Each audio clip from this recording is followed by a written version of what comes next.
L'élasticité, ça veut dire quoi? Ça veut dire qu'il faut que, si on a une forme, on veut garder la forme. Fait qu'un espèce de moton de boue va vouloir rester pareil, donc il se tient ensemble avec des petits ressorts à l'intérieur.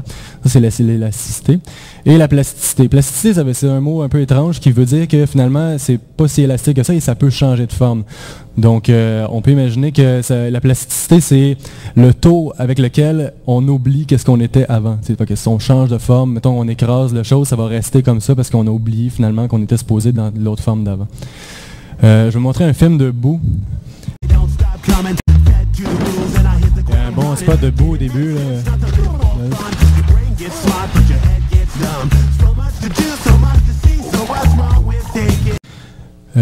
Sinon, je vais vous montrer un autre film. Je ne vais même pas vous expliquer, je ne vais pas vous montrer d'équation. C'est sur la grille, donc ça c'est un algorithme où que chaque cube de la grille se souvient de ce qui se passe dedans. Donc comment c'est élastique, comment ça tire dans chaque direction. Fait que je vais sauter certains bouts de ça. C'est un petit peu laid. Regardez ça si c'est cool. Là, on voit des artefacts des fois de grille. Ici, dans ce cas-là particulier, là, on voit des bugs. Là, on voit comme si les cubes de la grille, on finit par les voir. C'est ça, en fait, qu'on essaie de régler avec les particules, il y aurait peut-être moins de ces problèmes-là. Je pense que le suivant est encore pire. Regardez bien. Bouc. Là, ça a comme monté. Là. Oh. Punks. Ça, c'est des bons matons. Là. Sinon, avec des particules, la boue, ben là, je vais vous montrer mon projet. Là, on arrive enfin à mon sujet de maîtrise. Là. J'ai fait un petit programme ici en 2D. Donc ici, on a une source de boue. Je vais mettre ça plus visqueux. Tiens. Là, c'est vraiment cool. Là, ça. Mais ça, c'est donc des petites particules. Je peux les mettre plus petites pour qu'on les voit bien. Je peux les mettre ça plus gros pour qu'on voit ce qui se passe. Et puis là, je peux m'amuser à faire des objets comme ça. Et puis aller jouer dedans. C'est ça que j'ai fait pendant les 3 dernières années. Je commence toujours la journée en jouant avec ça. Donc, c'est ça. Fait que les particules se pognent ensemble, tout simplement. Donc, c'est juste ça. Et puis, ici, ça, c'est une source. Là, ça peut en shooter. Comme ça. Là, ici, je peux aussi... ici, je peux lui dire que c'est plus fixé. Fait que là, ça va tomber dessus. Toi, je vais mettre plus de gravité. C'est pas long. Comme ça va tomber plus vite. Mais sinon, donc, ça tombe dessus. Et puis, aussi, qu'est-ce qu'on peut faire? Donc, pour vraiment l'élasticité, le truc, en fait, c'est de mettre des ressorts entre les particules. Donc, ça, je vais faire tout de suite. Je vais rajouter des springs. Pouc. Et donc là, il y a des petits ressorts en plus entre les particules qui fait que ça tient vraiment plus. Fait que là, je peux vraiment donner une forme. Et puis là, ben, ça la garde à cause des petits ressorts. Donc, c'est ça ma théorie. Sinon, la même chose en 2D. Là, je pense qu'on ne verra pas très bien parce que là, on ne verra rien. Il y a une espèce de bonhomme ici, là, derrière. Puis, je veux envoyer, donc... des petites boules sur sa tête. C'est une espèce de général d'armée. Vous allez le voir plus tard. Donc ça, j'envoie des petites boules sur sa tête.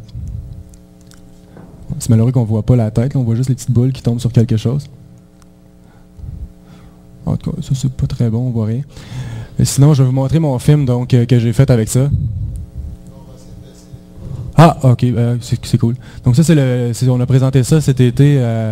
au symposium d'animation. Donc ça, c'est un exemple de tension de surface. Donc on a réussi à obtenir, juste avec les particules, on peut avoir de la tension de surface, puis ça fait des filaments de bave, des gouttes. Ça, c'est vraiment cool. Puis ça n'avait jamais été fait vraiment avec des particules à de bonne tension de surface. Donc ça, c'est notre fameuse fontaine là, pour laquelle on est célèbre mondialement. Donc ça a pris quand même un certain nombre de secondes par frame à calculer. C'était pas interactif, malheureusement, encore. Je peux être interactif avec, mettons 1000 ou 2, 3, jusqu'à peut-être 5000 particules, je peux quand même être interactif. Sinon, ça prenait peut-être quelques secondes à chaque frame. Là. Donc ici, remarquez... là, ça bloque, malheureusement. Non.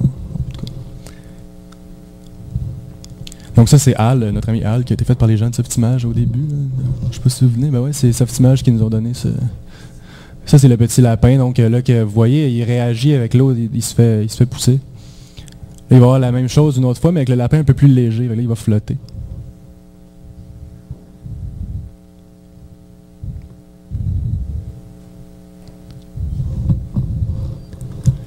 Puis après ça, je pense que c'est... Ouais, ça c'est cool, c'est la théière et le lapin, c'est deux modèles 3D célèbres. Fait que là, vous remarquez les petits filaments, les bons filaments de bave, les petites gouttes qui se forment. Donc ça a été retracé avec un logiciel de ray tracing qu'on a trouvé sur Internet. C'est pas nous autres qui a fait les images, c'est juste moi je produisais donc un mesh. Et puis ici vous voyez encore une fois, je m'amuse à lancer de la glu sur le lapin.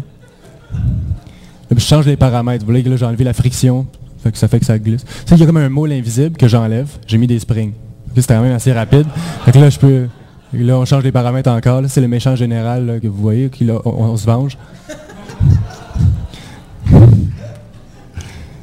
Et puis la fontaine encore, il y a plein d'objets que j'ai tirés dedans. Là, je joue dans la fontaine avec mon petit lapin. Et puis là, encore une fois, Al, que là c'est vraiment le jet. Fait que là, imaginez le jeu vidéo que vous allez faire avec ça. Donc, dans 10 ans, un jeu vraiment, là, vraiment intense. Là. Donc, c'est ça, fait que j'ai déjà, je sais pas si je suis arrivé au bout de mon temps, juste dernier, parce qu'on est vraiment, on aime ça, il a envoyé des choses en face à lui. Donc, là, il y a comme un choix éditorial dans la couleur du matériel puis du modèle utilisé. Donc, c'est ça, merci.